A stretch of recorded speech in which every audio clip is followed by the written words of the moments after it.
Bueno, buenas tardes. Mi nombre es Javier Vicuña. Soy el director del Centro de Estudio de Estrategia. Hoy damos comienzo a la primera actividad del conversatorio del segundo cuatrimestre de este 2023.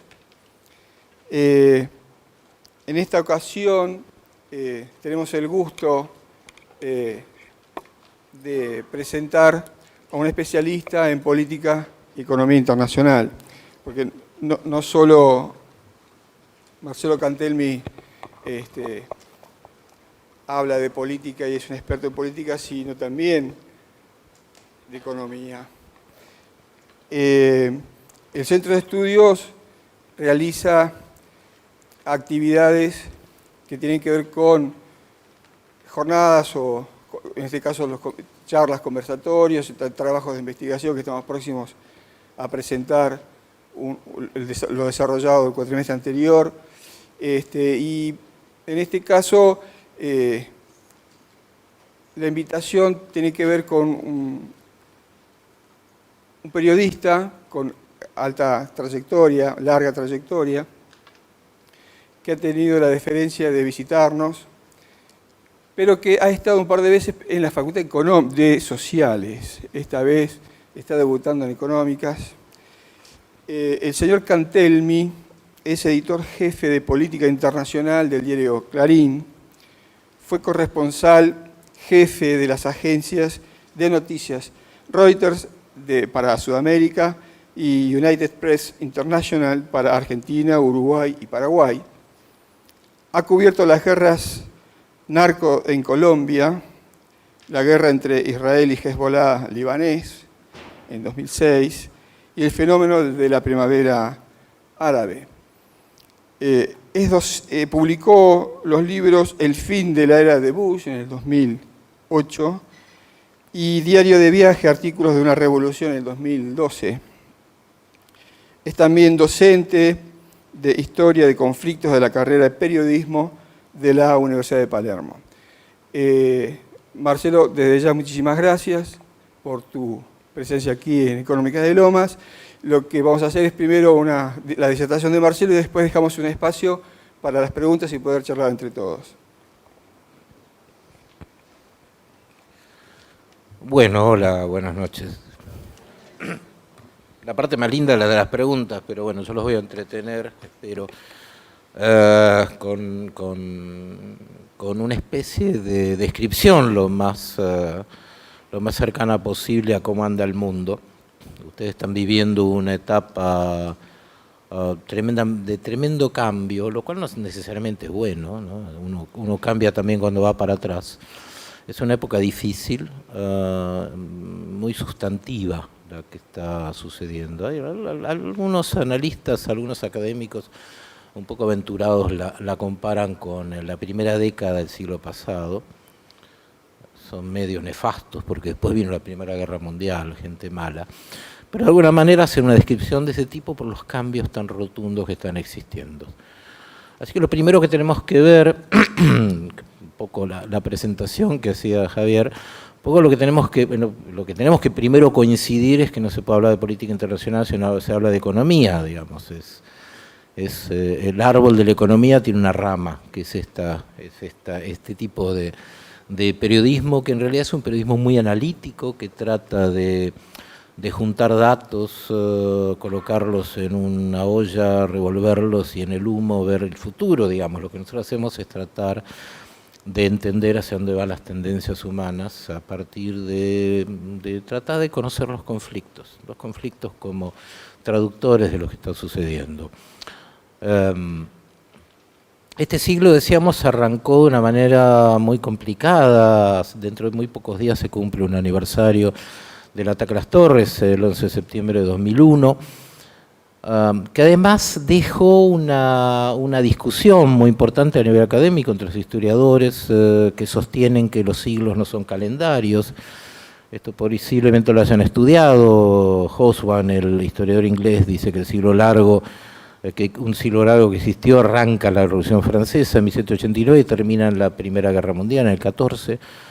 arranca un siglo corto que se inicia con la Primera Guerra y termina con la caída del campo comunista en el 79-80, y después quedamos un poco desamparados, no sabemos cuándo arrancó el siglo en el cual estamos.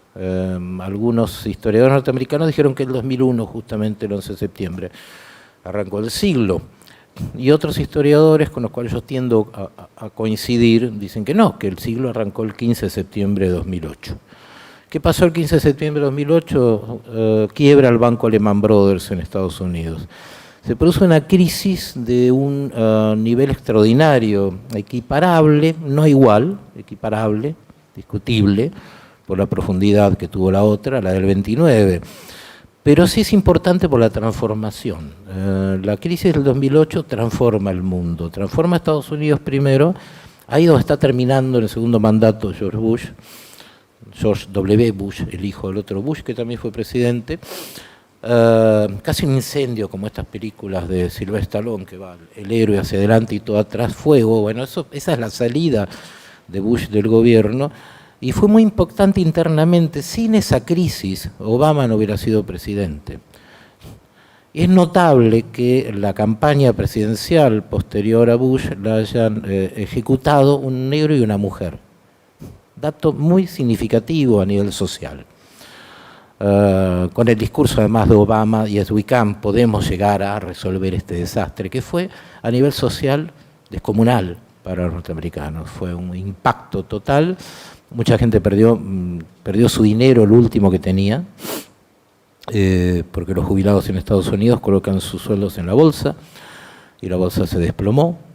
En el gobierno de Bush, yo lo cuento un poco en ese libro, en el gobierno de Bush se produjeron las dos quiebras más grandes de la historia del capitalismo, con Enron primero y con WorldCom después, estafas, concretamente fueron grandes estafas, que esto fue un poco el registro del gobierno de Bush, y termina con este enorme desastre, esta gigantesca desastre que fue esta quiebra, debido a las hipotecas basura, ¿no? Que eran un negociado que fue muy fuerte en aquella época, y generó una onda expansiva casi atómica por todo el mundo, digamos. No solamente entró en crisis Estados Unidos, sino que entró en crisis Europa y el sur mundial desde ya, y adelantó procesos. Por ejemplo, adelantó el lugar de China, el lugar de crecimiento y de poder político, económico, luego político, de China se adelanta con esta crisis.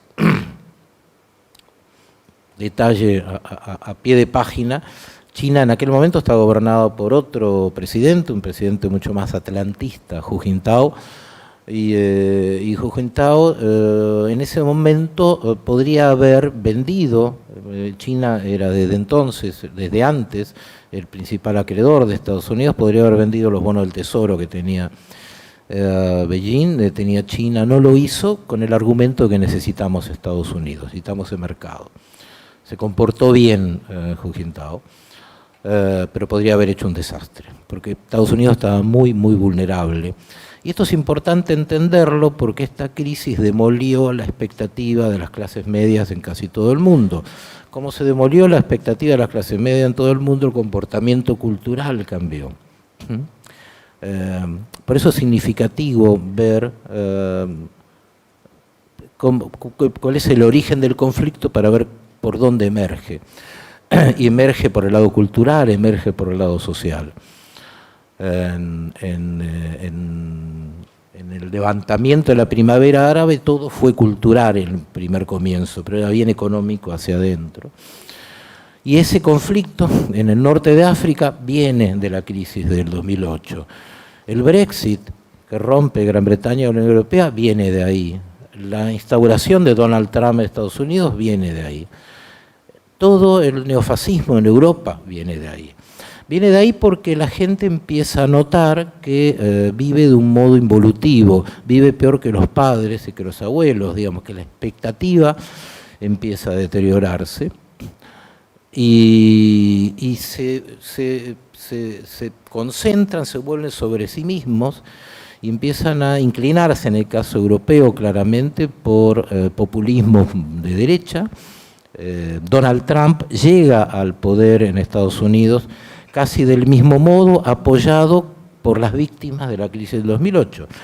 Gente que en aquel momento pierde su renta, su comodidad económica, y además pierde la carrera tecnológica.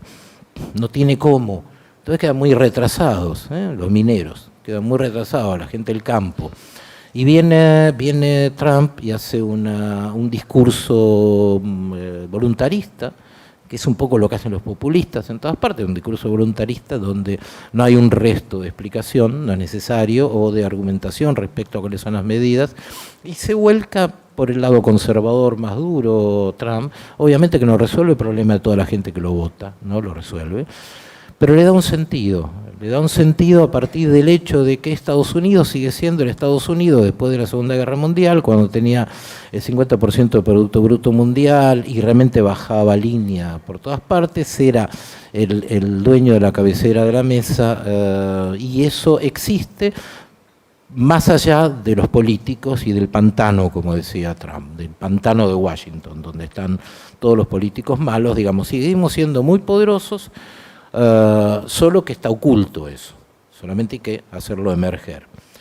Como decía mi mamá, que era una inmigrante, mi mamá decía que en Argentina se come 3 veces por día bife, y con eso le alcanzaba a ella para entender cuál era el sentido de importancia de Argentina. Para Trump el discurso era: somos lo que éramos, somos John Wayne, podemos volver a hacerlo, simplemente hay que correr 2 o 3 cosas. Bueno, Estados Unidos no puede volver a ser lo que era en la mitad del siglo pasado. Estados Unidos no tiene ese PBI, no tiene ese producto, y quizás han leído a Joseph Nye, que es un catedrático de Harvard, el creador de la idea del poder blando, el poder duro, el soft power, el hard power.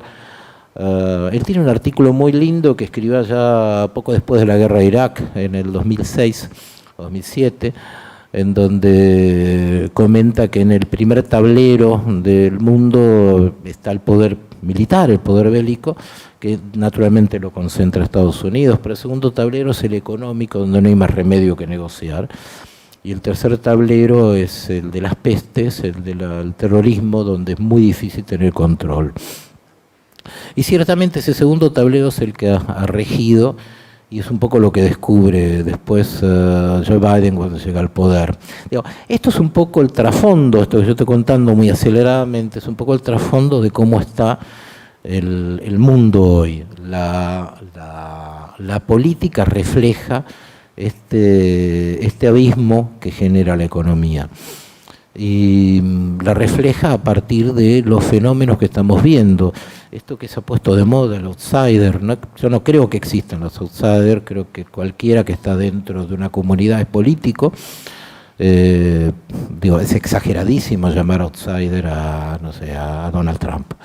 Es un empresario de toda la vida. Pero el concepto outsider es porque los partidos tradicionales van desapareciendo en manos de partidos nuevos, dirigencias nuevas, se rompe el bipartidismo en España, por ejemplo, aparecen 2 partidos más, la gente tiene que acostumbrarse a tener 4 opciones electorales que juegan entre ellos. Esto empieza a darse mucho, pero aparte se da enormemente la votación en contra, que es un fenómeno que perdura hasta ahora. No se vota a favor de un candidato, sino en contra del otro. Se vota como castigo, se cruzan los votos. ¿Cómo estamos hoy? Si tomamos esto como respaldo, como referencia. Hoy la situación es mucho más inquietante, porque lo que ha venido después de la crisis de 2008 fue la enfermedad, la pandemia. La pandemia profundizó la crisis económica, y al profundizarse la crisis económica se profundizó la crisis política. En los momentos de inicios del siglo, la relación entre Estados Unidos y China era muy abierta y solidaria.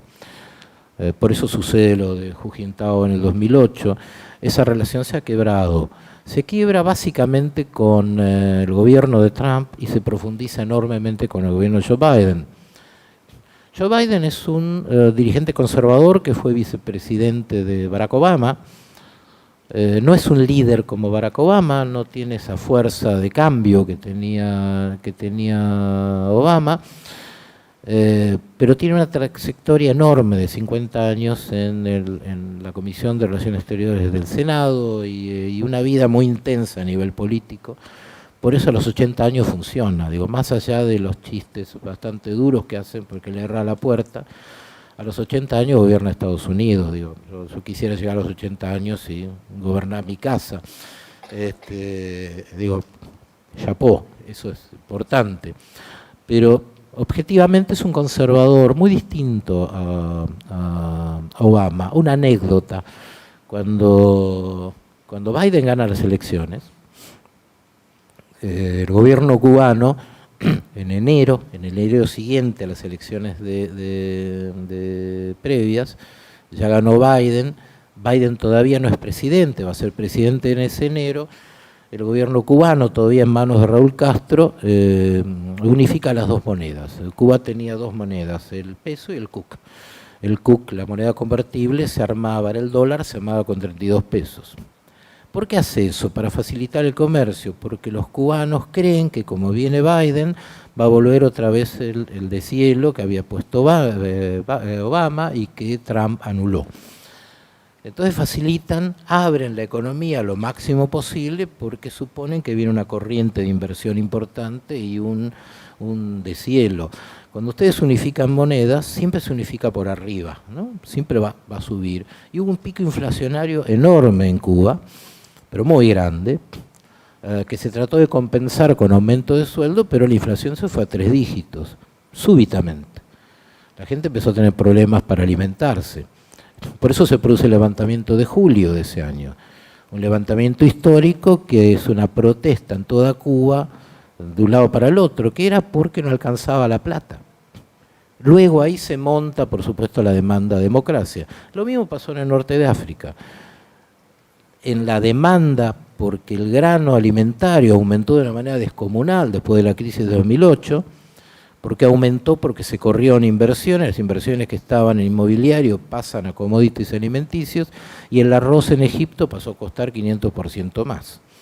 Y eran todas dictaduras, y la gente iba sobre los regímenes porque no le alcanzaba, porque no podía vivir, y colocaba naturalmente la idea de libertad y democracia como una herramienta para resolver eso. Pasó en Túnez, pasó en Egipto, pasó en Libia, pasó en Siria. Todavía tenemos un conflicto en Siria sin cerrar, y en muchos de estos países cayeron dictaduras de 50 años en 20 días, como en Túnez, como en Egipto. 21 días en Egipto, 50 años de dictadura. Por esta demanda. En Cuba, en julio, hubo una demanda igual, la gente salió a la calle, más o menos la edad de ustedes, casi todos, mucha juventud protestona, en contra del régimen, porque el régimen no resolvía el problema que se había iniciado en enero, que tampoco tenía un efecto en Estados Unidos, porque si algo que no hizo Biden fue proteger a Cuba, no le importó Cuba, porque le importaba más el voto de Florida. Pero bueno, esto era una anécdota para especificar cómo esto se encadena, cómo esto todo tiene una relación. El escenario actual es mucho más complicado, posiblemente que el otro, porque es una consecuencia de agudización. Estados Unidos tiene una relación muy, muy compleja con China en este momento, aún por encima de la que tiene Occidente con Rusia por la guerra de Ucrania. Digo, el factor principal de competencia hacia adelante es China. Y en gran medida la guerra contra Ucrania, la modificación geopolítica que está produciendo la guerra contra Ucrania, da elementos para este conflicto con China, que no necesariamente es un conflicto bélico, aunque Hobbes siempre nos educaba diciendo que la guerra no existe cuando hay disparos, sino cuando están las condiciones dadas para que haya una guerra, ¿no? Esta es la visión de Hobbes, que la cita mucho Hobsbawm. ¿En qué se refleja esto? Volvamos para atrás. Llega Biden al gobierno después de la experiencia de Trump. Biden en la campaña afirma, bueno, yo voy a recuperar el liderazgo tradicional de Estados Unidos, el verdadero liderazgo, el liderazgo que generaba la agenda del mundo, digamos. Todos nos siguen a nosotros porque somos la lámpara de luz en la colina, ¿no? Va Biden a Múnich, apenas 3-4 meses después de haber asumido, a la conferencia anual de defensa, y se encuentra con que la mesa que él busca, la cabecera, es redonda. Digo, todo el resto de la gente lo mira a Biden, bienvenido, menos mal que está vos, que no está este estúpido de Trump, pero bueno, estuvo Trump y puede volver. Digo, la actitud europea es de mucha desconfianza de Estados Unidos, a punto tal que Estados Unidos no logra frenar, por ejemplo, la construcción y finalización de un extraordinario gasoducto que estaba construyendo Rusia con Europa o con Alemania, que es el Nord Stream 2. Hay el 1 que ya está funcionando, pero que era enorme, digo, de una magnitud extraordinaria. Si el primero le daba un 30-35% de dependencia a Europa Central y Alemania del gas ruso, el otro le daba un 70%. Digo, el poder objetivo de Rusia sobre Europa hubiera sido inmenso. Y se pelea Biden con Angela Merkel, en aquel momento primera ministra de Alemania, y ella defiende ese caño, porque bueno, la gran industrialización de Alemania es con el gas barato ruso. Algunas fallas hubo ahí en la percepción, y gana la discusión Merkel, y el caño se lo mantiene. El caño se lo mantiene. Si no hubiera habido guerra, ese caño estaba en funcionamiento. Es decir, que Estados Unidos no tenía más, con Trump había perdido ese lugar de agenda, de referencia, de poder. Era otro mundo, era un mundo multilateral, superestructuralmente hablando, ¿no? Pero bien multilateral, donde Europa tenía una dinámica, China tenía una dinámica, Estados Unidos tenía una dinámica, no había ya un monopolo, un hegemón único en el mundo, y eso además se estaba diversificando con potencias intermedias. Pero viene la guerra. Cuando viene la guerra, Estados Unidos recupera esa identidad y la OTAN recupera esa identidad. La OTAN es la organización de mutua defensa que tiene Occidente, creada en la época de la Unión Soviética, y que estaba desfalleciente, un poco porque Trump no la quería, la OTAN, y porque el mismo Macron, el presidente francés, Emmanuel Macron, decía que estaba con parálisis cerebral, digamos, no servía para nada la OTAN, ya estaba y te había pasado el tiempo. Recordemos que la OTAN, cuando cae el campo comunista y uno de los presidentes más importantes que tuvo Rusia, el padre político del actual presidente autócrata de Putin, que se llamaba Boris Yeltsin, quería entrar en la OTAN. Un objetivo que tenía Boris Yeltsin era formar parte de la OTAN, y Putin también tenía esa idea en algún momento de pertenecer, digamos, de que Rusia se volviera europea y no asiática. Eso se disuelve, lo podemos charlar después si tienen ganas de por qué eso se disuelve, por qué no le pasa a Rusia lo que le pasó a Alemania después de la guerra. Pero lo cierto es que la OTAN tenía un defecto muy grande, era una caja de herramientas con pocas herramientas, tenía una influencia bastante escasa. Cuando viene la guerra, la OTAN recupera una enorme personalidad, yo diría bastante inquietante, crece enormemente la OTAN. Y no hay halcones solamente del lado, entre comillas, de los malos, hay halcones por todas partes. Kissinger, que tiene 100 años bastante lúcidos, hace un tiempo escribí un libro, hace 10 años, cuando tenía 90, un lindo libro que se llama China, en donde él comenta que en Estados Unidos hay gente que considera que con China no hay que negociar, que a China hay que frenarla, de cualquier manera hay que frenarla. Y él dice, esto es muy peligroso, digamos, que haya un lobby intelectual en Estados Unidos, en la academia, en relaciones internacionales, que supone que la única manera de tratar con China es frenándola, aplastándola, como pasaba antes de la Primera Guerra Mundial, con un alemán que era un gran funcionario de la Cancillería británica, y que es un poco el que le da ideas, importantes ideas, para ver de qué manera tratar con esa Alemania que después va a ir a la guerra. Él dice que eso se reproduce un poco hoy en Estados Unidos, porque hay halcones. gracias a la guerra la OTAN creció de un modo tan descomunal que es una verdadera amenaza para aquel otro lado, digamos. Hay gente que realmente quiere llevar adelante esto que denuncia Kissinger, que francamente de izquierda no tiene nada. Kissinger es un tipo bastante conservador, históricamente bastante cruel, muy en la onda de Maquiavelo. La política está acá, el ser humano está acá. Cuando estamos en la política no sabemos dónde está el ser humano, ¿no? Bien maquiavelista, bastante criminal Kissinger, pero muy lúcido. Y en esta observación que él hace es muy central del momento, lo que él está diciendo, y después se va, no sé si vieron la foto, se va de viaje a China a sus 100 años, es lo que está diciendo: no hagamos esa barbaridad, no cometamos el error de anular a la otra parte que regula el mundo, digo, este nuevo este-oeste, que es muy diferente al este-oeste de cuando estaba la Unión Soviética. Este es un este-oeste de dos economías que están totalmente imbricadas.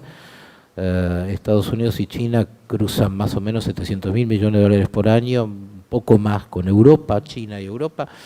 Es decir, que hay un enganche muy fuerte en las dos economías.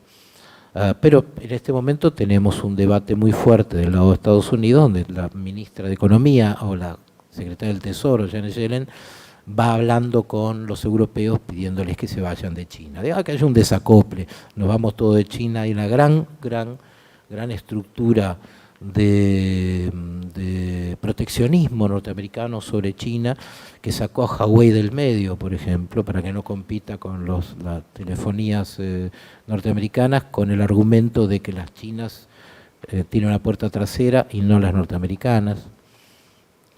Ingenioso. Pero básicamente sacó del mercado a Huawei. Huawei venía compitiendo casi 1-1 con las norteamericanas. Y ahora, hace poco, logra Biden prohibir que los 3 países, sobre todo Holanda, que fabrican impresoras de nanotecnología, le vendan a China. Los chips más pequeñitos se cifran en números, desde 3 cifras a 1. Cuanto más te acercas al 1, más pequeñito es. Más pequeñito es 10.000 veces más chico que un cabello. Eso es un chip de 3, 4. Necesitas una enorme tecnología, una impresora muy peculiar para poder armar una plaqueta con virus. Son más chiquitos que virus. Los chips. Y son muy importantes porque cuanto más chips pones en un sistema, más respuesta tiene. Te da más velocidad, no tenés delay, podés hablarle a la heladera, qué sé yo, podés hacer cosas fenomenales sin perder tiempo, digamos. Lo que anuncia eso es una tecnología descomunal hacia adelante. Pero claro, hay un problema de seguridad, dice Estados Unidos. Y debajo del paraguas de seguridad que dice Estados Unidos entra casi todo. Porque vos un chip que podés usar para un lavarropa también lo podés usar para un misil. Entonces le han prohibido esto y realmente es un golpe para China, porque China necesita un tiempo para llegar a chips tan chicos de nano 1 o de nano 2. Igual ahora me enteré que en un teléfono chino hay un nano 7. Es decir, si tenés un nano 7, lo más probable es que haya un nano 5. Si algo le encontraron los chinos como para poder reducir también. Pero eso denle mucha importancia porque esto es muy político, lo de la nanotecnología. Y este conflicto, que es cada vez más duro, está generando una disolución muy fuerte de los acuerdos que había, que se apoyaban en la cuestión comercial. Fíjense que ahora el viernes y sábado se hace la reunión del G20 y no va Xi Jinping, no va el presidente chino, que es un presidente muy peculiar, el de China, que se ha convertido en emperador, como saben, porque la orden del gran reformador de China, de Deng Xiaoping, él le ignoró, que era 2 mandatos y te vas a tu casa, no queremos emperadores. Bueno, él ignoró eso y es un emperador, es vitalicio como el Papa. Lo cual no es muy bueno para China. Yo voy a ser atrevido, en mi opinión, no es un gran presidente el presidente chino, como tampoco me parece un gran presidente Biden. Digo, estamos jugando con sujetos medianos, ¿no?, en esta época. Por eso a China le está yendo mal. y esta ofensiva de Estados Unidos sobre China, aparte que es muy peligrosa, muy densa, es poco práctica. Acá hay yo traje, entre otras cosas, machetes. Inder Mitchell, que es economista en jefe y vicepresidente senior del Grupo Banco Mundial, hay que leer los brochures de los bancos para entender la política internacional, ¿no? Dice una cosa muy sensata, dice: la economía mundial se encuentra en una situación precaria, por lo tanto la política se encuentra en una situación precaria. Tiene razón. Excepto en Asia Oriental y Meridional, estamos muy lejos de alcanzar el dinamismo necesario para poner fin a la pobreza, contrarrestar el cambio climático y reponer capital humano. En 2023 el ritmo de crecimiento del comercio desciende a menos de un tercio del que se registraba en los años anteriores a la pandemia. En los mercados emergentes de economía en desarrollo, la presión de la deuda está aumentando debido al aumento de las tasas de interés. Tenemos este-oeste y tenemos de vuelta norte-sur. Tenemos un sur muy abandonado y un norte que se cierra, concretamente para defender intereses muy objetivos. Digamos, el norte tiene un problema inflacionario, que como saben la pandemia, ¿qué generó? La pandemia generó una caída de la mano de obra, cierre de empresas, menos producción, aumento de precios, se generalizó una fuerte inflación en todo el mundo, que se está contrarrestando con aumento de tasas que hacen que el sur mundial se aleje cada vez más, porque una buena tasa en el norte, ustedes hacen economía, saben que es un atractivo inmenso de las inversiones en el sur. Y el sur no es muy atractivo, ya no somos. Pero es interesante cómo este hombre vincula los dos mundos. Porque es cierto, si vos no podés dar una respuesta económica, ¿qué es la democracia? La democracia es una persona que te abraza para que vos logres tus objetivos. Y por eso la democracia está tan en crisis. Yo diría que no el sistema profundamente, porque no tenemos de vuelta dictaduras, por suerte. Pero sí está muy discutida la democracia como mecanismo. El Latinobarómetro, esta encuesta que hace Marta Lagos en Chile, que encuesta a toda América Latina, dio un 40 y pico % de apoyo a la democracia. Hay un 50 y pico % que no le importa. Que no está yendo a los cuarteles, ojo, no nos confundamos. No son propensos a la dictadura militar. Lo que dicen que a mí la democracia no me interesa, no me preocupa, en tanto no me resuelve el problema del abrazo que yo decía antes. La democracia está en discusión porque no conforma. Del otro lado, el otro modelo capitalista de la época, que es el chino, tiene un problema de otra índole. Ahí no hay democracia, pero hay un contrato de la estructura que manda con la población. Ese contrato indica que yo te voy a dar a vos crecimiento, lo cual se ha cumplido durante los años, y desarrollo. Si ustedes van a China, yo tuve la suerte de ir muy seguido a China, si ustedes van a China se quedan sorprendidos, no saben si están en París o en Bruselas en algunos lugares.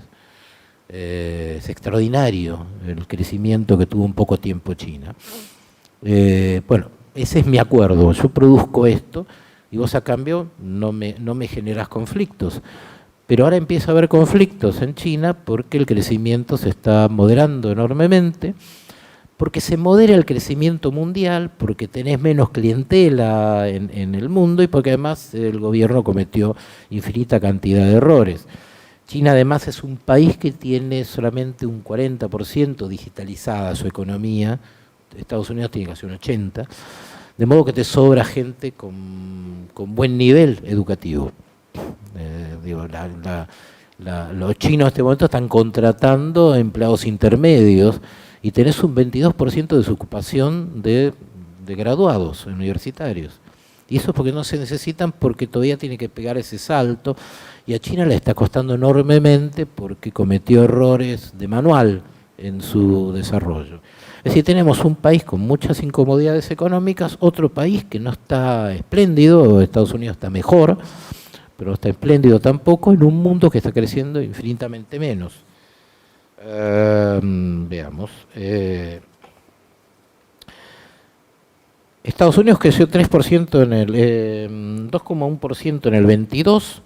En este año teóricamente va a crecer un 2 aproximadamente. También un 2, un poco menos en el 24 y más o menos lo mismo en el 25. China creció un 3 el año pasado, 5 va a crecer al final de este año, posiblemente repita en el 24, esto según el Banco Mundial, y va a caer un poco al 4 y pico en el 25. Estas son prognosis, obviamente, pero que están indicando que los números altos no están más. Por supuesto, el mundo, el dato del mundo, y depende de donde uno revise, pero el mundo está creciendo un 2%, muy escaso. ¿Saben cómo se resolvería el problema del crecimiento si China y Estados Unidos hacen un acuerdo? Si hay un acuerdo entre China y Estados Unidos, que es lo que reclama el Fondo Monetario Internacional, el Banco Mundial, la Organización Mundial de Comercio, si hay un acuerdo entre los dos grandes capitalismos del momento, uno autoritario y otro democrático, pero son dos países capitalistas, no lo confundamos. Lo del comunismo es interesante como etiqueta, pero concretamente China se apoya en la industria privada, una descomunal industria privada.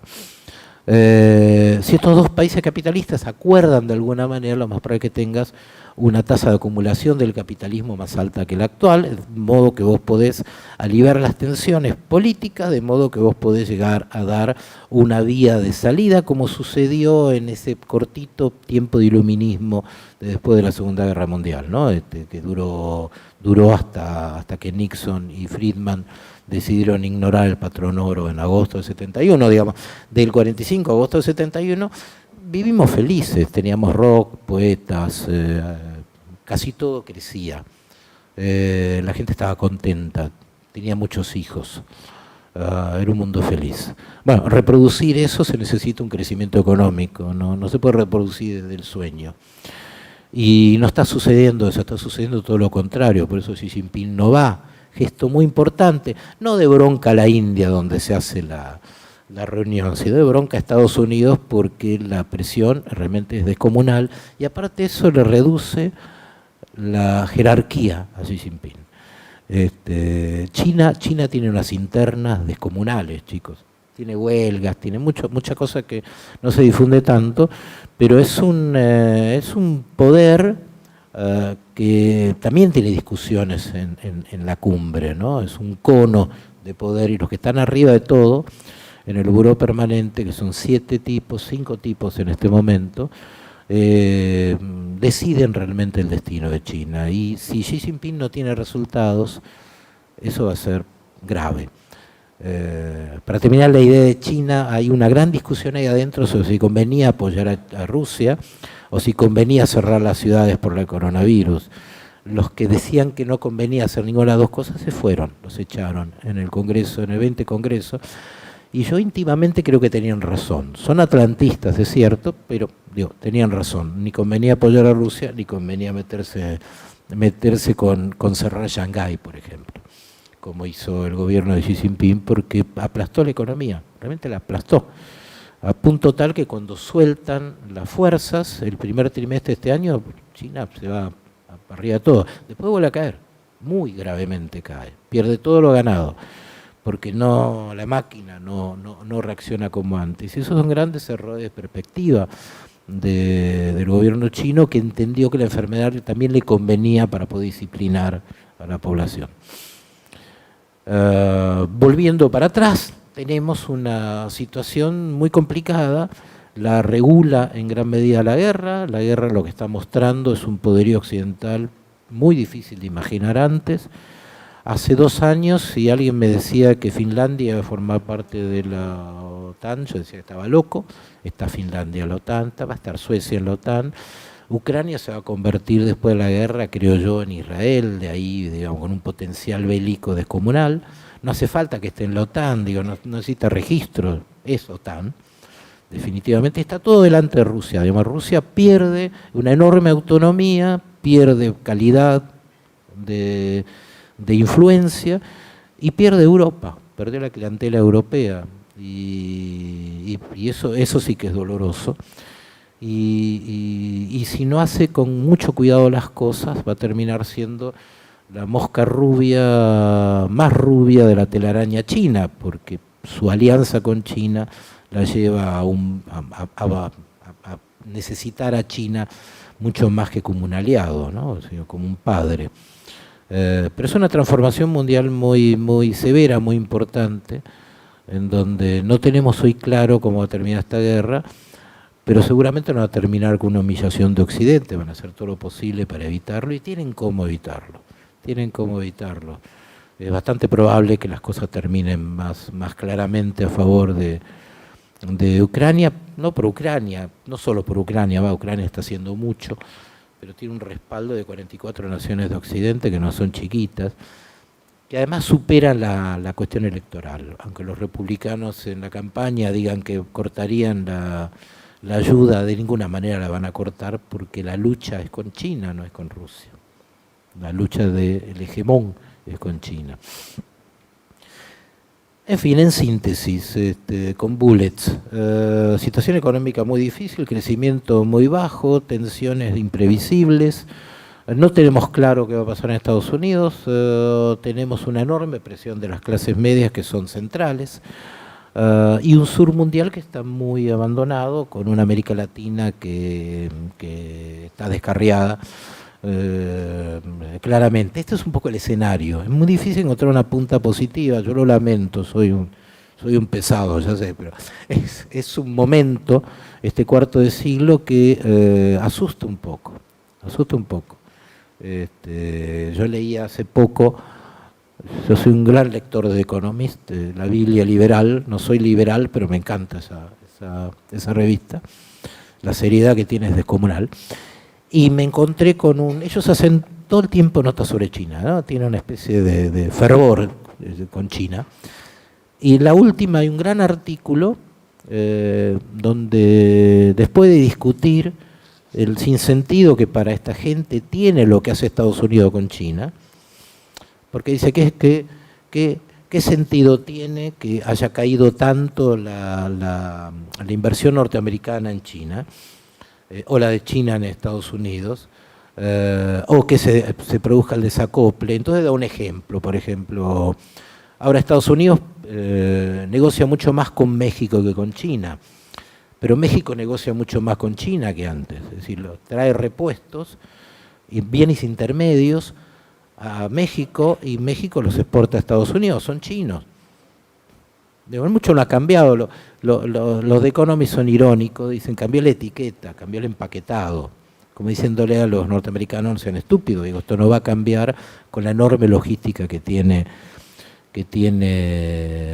China, lo cual es cierto, pero en un artículo al lado plantean que una teoría, que con esto voy a cerrar, plantean que es muy posible que China, hoy Bloomberg, la agencia Bloomberg de noticias, decía que China ya no tiene posibilidades de alcanzar a Estados Unidos en su PBI en el año 50 como se daba por descontado. Digamos que la tendencia, el yield de crecimiento de China no va a llegar a tener el mismo PBI que Estados Unidos. Y esta revista lo que decía es que es muy probable que el gobierno de China esté sacrificando con Xi Jinping crecimiento en favor de su estructura militar, porque está completamente seguro que va a haber una guerra con Estados Unidos. Esto supone Economist. Yo creo que es exagerado, pero me sorprendió leerlo. ¿Preguntas?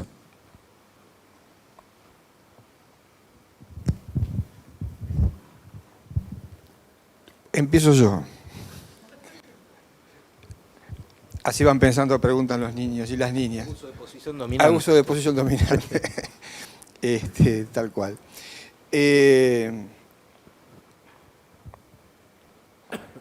Puede ser que también desde Europa y a través de la OTAN quieran cerrar de alguna manera, aunque estén pensando que China está detrás, el conflicto ruso-Ucrania, porque en definitiva quien está sustentando la guerra, una guerra es muy cara, muy costosa. Ucrania evidentemente no ha tenido el armamento para enfrentar a Rusia, pero ha sido sustentado, respaldado por armas y mucho dinero desde Occidente. ¿No hay una presión por el desgaste de las mismas potencias occidentales? Porque a su vez los líderes políticos tienen que dar respuesta a sus votantes. No, los votantes le dicen, ¿por qué gastamos tanto dinero dándole armas a fulano y nosotros tenemos estos problemas? ¿No? Se da este correlato de presionar al presidente ucraniano para decir, bueno, hay que negociar, veamos Crimea o cómo quieren, qué parte y qué no, pero hay que darle un fin a esto.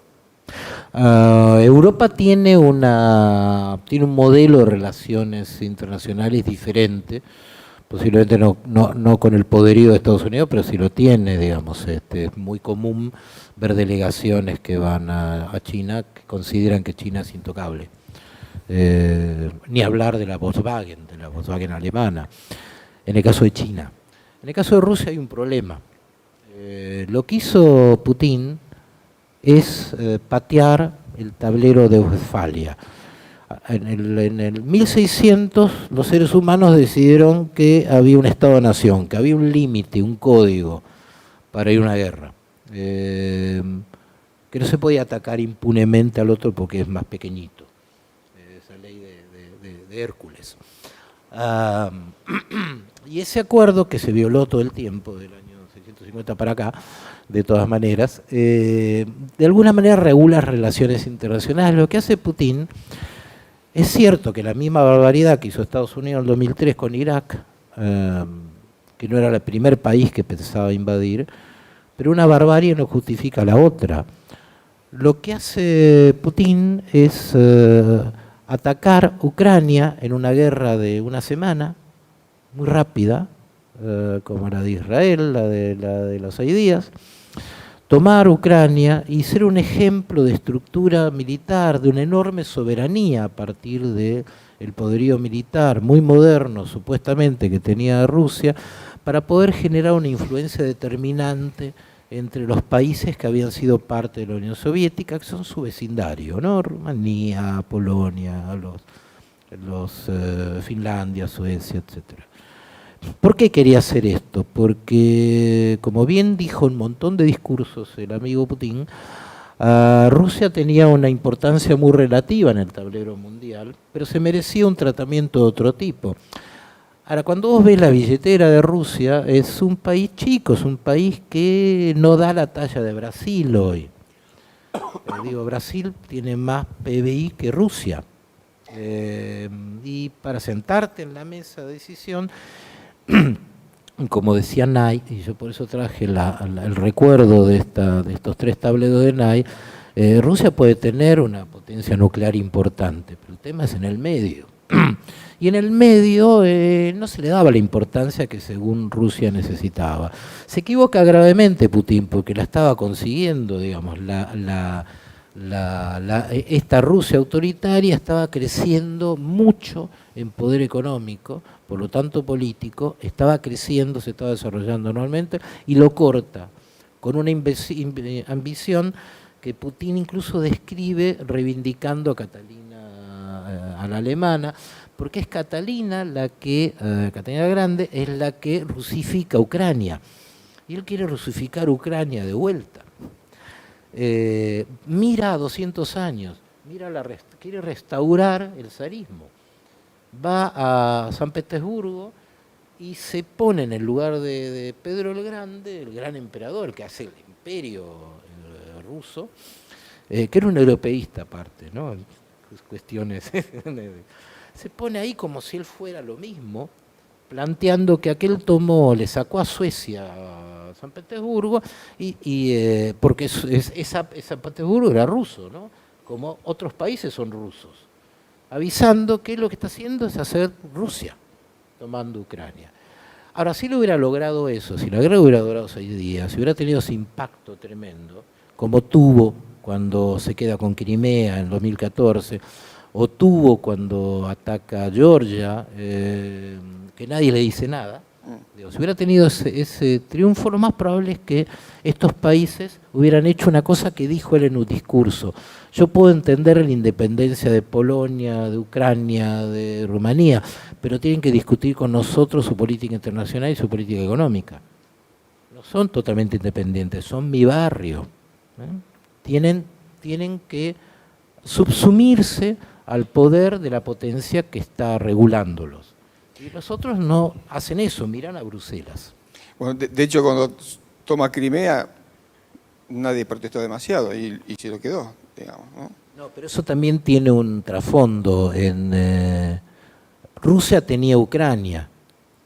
Putin no es lo más hábil que nos ha dado la vida, el petizo. Tiene un montón de cosas interesantes, digamos. El tipo organiza el país y realmente es un caos. El país, cuando Yeltsin era un alcohólico así descomunal, sí, que Bill Clinton en las memorias es muy guacho. Bill Clinton en las memorias cuenta como lo encontraban en calzoncillo caminando por sí, los sótanos de la Casa Blanca. Yeltsin era un alcohólico perdido, que es el tipo que salva la apertura rusa, ojo, digamos. El tipo se sube a un tanque y frena un golpe contra Gorbachev, digamos. El tipo logra que Rusia no pierda eso que había sido con la apertura que hace Mikhail Gorbachev. Importante Yeltsin, hay que reconocerle que tuvo un momento histórico denso, y es el tipo que trae a Putin a la política, un ex agente de la KGB, un poco discutido en Alemania, ultra fluido en alemán, por eso tiene una relación tan frecuente con Merkel también. Y él organiza el país, logra liberarla de un default muy grande, que era uno de los defaults más grandes de la historia del capitalismo, hasta que vino el de Argentina. Va a Cavallo incluso a Rusia, trata de dar una mano, Domingo Cavallo, en la época del default. Interesante hablar con Mingo de eso.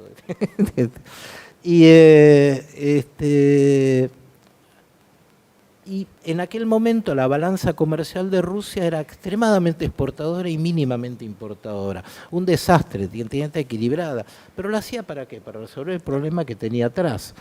Que era, entonces vendía todos los commodities que se te ocurran, energéticos, alimentos, lo que fuera. Hasta que la logra equilibrar, el tipo salva a Rusia, la organiza Rusia, organiza la mafia también.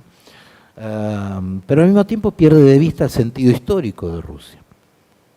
Digo, ¿Rusia dónde se queda? Boyando entre Asia y Europa y no termina de resolverlo. Y no termina de entender su crecimiento. Digo, Rusia tenía todas las condiciones para ser una potencia más que intermedia. Y este enganche que tiene Putin tiene una perspectiva histórica corta. O como dijo un economista egipcio, tiene una baja capacidad de cambio. Que la capacidad de cambio es lo que mide a los líderes. La capacidad de darse cuenta, de ver el mundo. Marcelo, el mundo del 2024, el año que viene, hay un cambio en Argentina político, más allá de lo que quien sea el que corone en la presidencia de la Nación. ¿Qué oportunidades debería aprovechar o tendría Argentina en el 2024 a nivel mundial desde el punto de vista político y económico? Yo no la registro a Argentina a ese nivel. ¿Oportunidades para mejorar o para crecer? Yo creo que hay una gran oportunidad para mejorar, como tiene cualquier país que tiene que resolver una crisis extraordinaria. Más que extraordinaria, es extravagante la crisis de Argentina. Yo hablo con extranjeros que, yo les contaba a ellos antes, extranjeros que te preguntan, ¿pero cómo viven ustedes? ¿Cómo es vivir ahí? ¿Andan con escafandras? ¿Cómo es el asunto? Porque es muy raro contarle a la gente que tenemos una inflación de 12, 13, 14%. Es inexplicable, es raro, es exótico. Ucrania tiene menos inflación que nosotros. Es muy disparatado. Entonces tenés que arreglar el disparate. Cualquiera que gane creo que se va a ocupar de arreglar el disparate. Lo inmediato que tenés, tenés el fuego ahí adelante. No es ideológico, es técnico parar esta locura. Pero eso, por supuesto, te insume tiempo, tenés que crecer, tenés que desarrollarte. Yo veo más en el 2024 una consolidación de Brasil. Creo que Brasil Brasil está mostrando mucha fuerza económica. Brasil tiene que resolver 10 años de parálisis en su industria. La industria de Brasil no creció y con Bolsonaro perdió mucha dinámica en su campo, que lo está recuperando con un gobierno, en mi opinión, de centro-derecha, con el de Lula. Yo no digo que sea ni bueno ni malo ser de centro-derecha, soy objetivo. Lula habla por izquierda, pero tiene 37 ministros de izquierda, de derecha. Y va a tener más ahora, va a meter más ministros descentrados. No joroba eso, no es complicado para él, para el proyecto que tiene Lula, como tampoco era complicado para Lula los dos gobiernos de él, que fueron dos gobiernos de superávit fiscal todos los años, con un ministro liberal, Paloche, y un presidente del Banco Central, que era el ex CEO del Banco Boston, Meireles. Él le gusta eso, Lula le gusta eso, Lula es un tipo de centro que no se lleva mal con la derecha típica a nivel económico, pero tiene su discurso. En fin, hoy me contaban que hay mucho enojo con Lula en Estados Unidos. Juan González, el asesor de sobre América Latina para Biden, decía, hay mucho enojo con Lula por las cosas que dice, y en realidad no importa tanto lo que dice Lula, pero en términos objetivos, Brasil está creciendo fuerte y tiene oportunidad de recuperar su industria, que es el lugar que yo más enfoco, ¿no? Y por supuesto, como todos nuestros países son vecinos de Brasil, somos Brasil dependientes. No habría que dolarizar, habría que realizar. Somos Brasil dependientes. Y lo que haga Brasil va a ser un motor. Nosotros necesitamos que Brasil le vaya bien, porque te arrastra, suma. A la automotriz nuestra, a los ferrocarriles, lo que fuere. Se necesita mucho eso.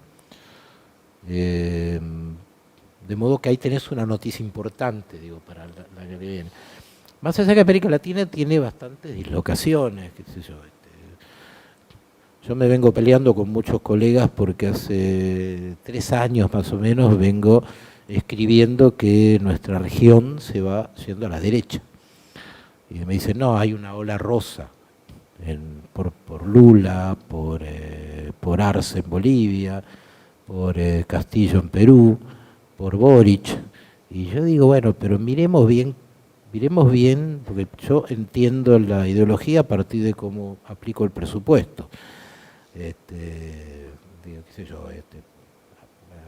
Maduro, por ejemplo, hace que es de izquierda, Nicolás Maduro. Cada tanto habla mal de Estados Unidos y cada tanto habla bien de Cuba. Eso es la izquierda. Hasta ahí llega. Después tenés el país, un desastre. Uno le pregunta, ¿pero dónde tenés al hombre?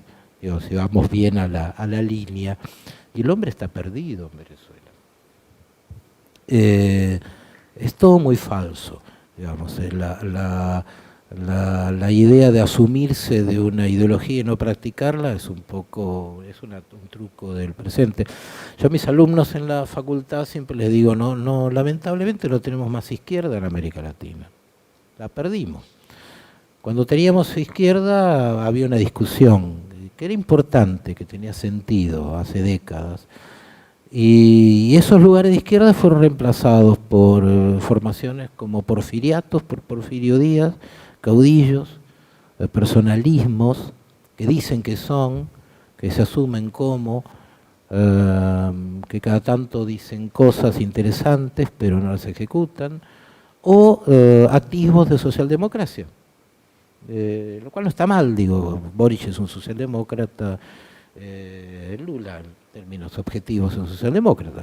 La socialdemocracia, como ustedes saben, la inventa el Imperio Alemán asustado por la Comuna de París. Como vieron esos 6 meses de locura en París, el alemán se muere de miedo y dice, bueno, vamos a poner horas extras, vamos a poner asistencia sanitaria, asistencia escolar, para nuestros obreros no sea cosa que les pase lo mismo.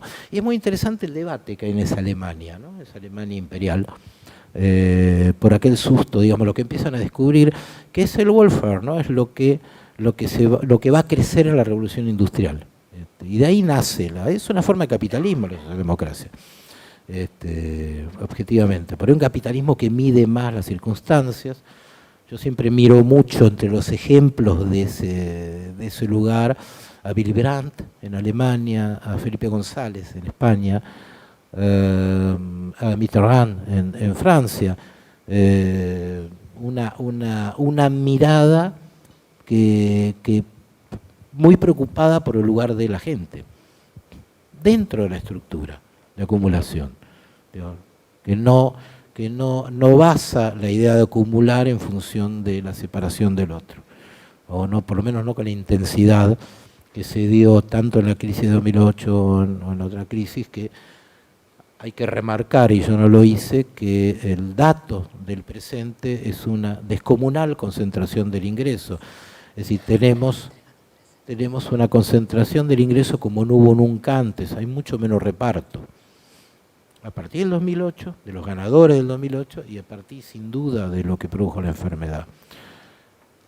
Y cuando la renta no se reparte, tenés en la banquina cantidad de gente que la ve pasar, que se enoja, y se enoja mal. ¿Preguntas? Buenas noches. Mi nombre es Estela Maris Pereira. Quería saber su opinión con respecto a India, que sabemos que está en un avance. ¿Ve como una oportunidad este conflicto entre Estados Unidos y China? La India, como para ver esto, para como, si bien sabemos que está avanzando económicamente, es un país que como que lo está tomando de ventaja, toma como una oportunidad este conflicto, según su opinión. Sí, no, la India se está beneficiando del conflicto porque le está comprando petróleo a Rusia al precio que la India le fija. Y cuando hablas con un diplomático indio te dice, ¿qué querés que hagamos? Si estamos creciendo y necesitamos petróleo, y ahí hay. Está jugando una línea de autonomía a la India. La India es un socio histórico de Rusia y también es un socio histórico de Estados Unidos. La India tiene un enfrentamiento con China muy importante en la frontera. Incluso hace un par de años hubo un combate ahí con muchos muertos en el Himalaya. Y cuando va creciendo la India aparece el concepto Indo-Pacífico en lugar del Asia-Pacífico, que era un poco lo que marcaba la presencia de China. No, sí, sin duda, la India se está aprovechando de esto. Los BRICS recientemente en Johannesburgo, la India es uno de los fundadores de los BRICS, Brasil, Rusia, India y China, los originales. En Johannesburgo, cuando suman a los demás países, incluido Argentina, ahí está China con la India, digamos. La India juega donde le interesa, más allá que los BRICS ahora se convirtieron en una herramienta de combate de China, ¿no? Pero es esa equidistancia. Sí, no, la India le está haciendo bien con eso, tiene una alianza con Estados Unidos descomunal, muy grande, que no implica que rompa la neutralidad. No le está dando armas a Ucrania, no está dándole asistencia a Ucrania, ni tampoco a Rusia. ¿Alguien más?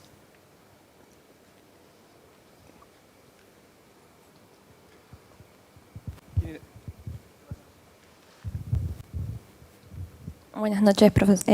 Mi nombre es Erika, soy de la comisión de Javier. Le quería consultar porque usted mencionó en un momento que China se podría estar preparando para un posible enfrentamiento con Estados Unidos, con equipamiento militar. Y mi pregunta es, ¿se considera una guerra bélica o podría considerarse una guerra, por ejemplo, bacteriológica o más llevada al campo de la tecnología, como, no sé, atacar algún software de Estados Unidos, algo importante para ellos, alguna base de datos? O sea, ¿se sigue pensando en ataques territoriales o podemos enfocarnos en guerras de otro estilo? Y no lo dije yo, lo dice The Economist. The Economist lo que plantea es que quedarse en el crecimiento de China respondería, suponen ellos, a que China está optando por una fuerza militar y no tanto por la cuestión de crecimiento. ¿Por qué? Porque descuentan que va a terminar esto en un enfrentamiento. Yo en lo personal, humildemente, muy chiquitito, digo, yo creo que no va a haber un choque entre China y la India y Estados Unidos a nivel bélico. Digo, no, una tercera guerra mundial creo que no. Creo que no da el espacio, no da para eso. Más allá de que el ser humano, si no tiene algo, es sensatez, pero bueno, en principio no me da la cuenta para eso. Y no sé, tu pregunta es muy especulativa. China, Estados Unidos ya tiene una guerra comercial muy fuerte, que ahora creció a una guerra tecnológica muy fuerte, que es el numen de la pelea, ¿no?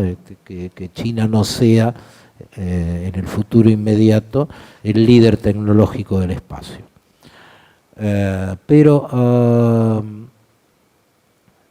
Pero me imagino que si hay una guerra, la guerra se va a medir por las fuerzas convencionales que tengan y las atómicas. Una guerra con China es una guerra total. También por eso creo que es muy improbable.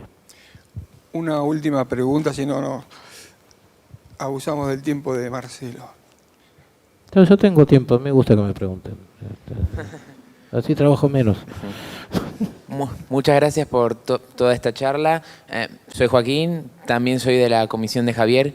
Quería preguntarle, mencionó ya en una pregunta anterior, incluso durante la exposición, mencionó varios países que forman parte de lo que son los BRICS individualmente, pero a futuro, considerando cómo la situación de Argentina se está por ver involucrada en lo que sería el futuro del bloque de los BRICS, ¿cómo sería ese futuro para el bloque, dependiendo de si la Argentina queda adentro o no queda adentro, también dependiendo de cómo se desarrolle en la política exterior del futuro candidato ganador?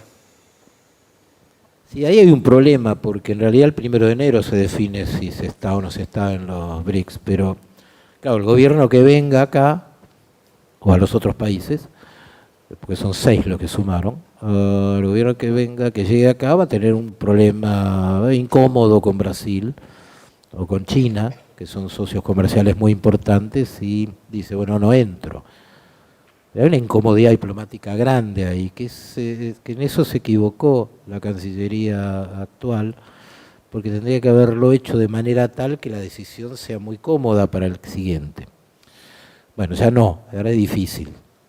Vas a empezar chocando, eso es feo. Y chocando con tu vecino más importante, que es Brasil. Estos BRICS no son muy útiles en el sentido económico, no es un acuerdo comercial, no es un acuerdo de libre comercio, no es un acuerdo tarifario.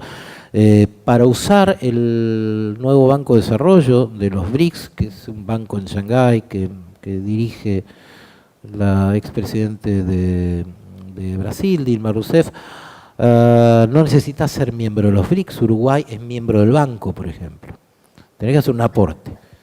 El banco tiene la mayor parte de los 30.000 millones de dólares de base de China y de Rusia. Por eso meten a Irán. Para Brasil y para la India, que jugaban un poco de moderados ahí adentro, no había interés ni que se amplíen los BRICS, ni tampoco que fueran agresivos. Siempre eran los que más peleaban contra los tonos duros de los otros socios de los BRICS. Pero ahora lo aceptaron a cambio de un apoyo medio fútil para mí, un apoyo para que la India y Brasil puedan tener un asiento en el Consejo de Seguridad de las Naciones Unidas, el permanente, que tiene 5 ahora, y que se utilicen las monedas locales como cuño de transferencia para el intercambio del comercio, que también es medio improbable, digo, eso último es más posible, pero mucho tiempo hacia adelante. Incluso cuando se negocia con los chinos quieren dólares. Y es un problema, necesitas un viaje para eso. Y yo no creo que haya posibilidades de muchísimo tiempo para que se abra el Consejo de Seguridad de Naciones Unidas. No sé hasta qué punto China está interesada en tener a otro tipo sentado ahí en el Consejo de Seguridad de Naciones Unidas. El Consejo de Seguridad lo forma China y Rusia por un lado y Francia, Gran Bretaña y Estados Unidos por el otro. Es Segunda Guerra Mundial ese Consejo de Seguridad. Todo lo que plantea, bueno, déjense en broma, abrámoslo, que se siente Brasil, que es la segunda economía del hemisferio, que se siente la India, para que tenga esta equiparación con China. Pero es muy difícil que eso cambie. Tiene que pasar algo muy grande o hay que esperar mucho tiempo para que eso suceda. Pero para los brasileños, yo hablaba con los brasileños, están contentos de que estén esos 3 artículos, que son muy formales, en la declaración de Johannesburgo, pero en términos concretos el Brexit, que era otra cosa, ahora se transformó en un ariete diplomático de China, por lo que decíamos antes, por el contexto anterior. Y China va a seguir haciendo este tipo de cosas para marcar una distancia en su discusión muy fuerte con Estados Unidos. Marcelo, muchísimas gracias por tu tiempo, por haber venido hasta nuestra facultad, por tu disertación, que además está siendo grabada, así que va a ser elemento, documento para nosotros, para las cátedras, para los niños que te van a tener presente, porque después, ¿qué dijo el señor Marcelo sobre tal cosa? Entonces te van a tener en sus sueños, en los parciales y en las notas respectivas. Así que bueno, estás en nuestros corazones doblemente y te agradecemos mucho tu presencia acá. Gracias. Gracias a todos ustedes.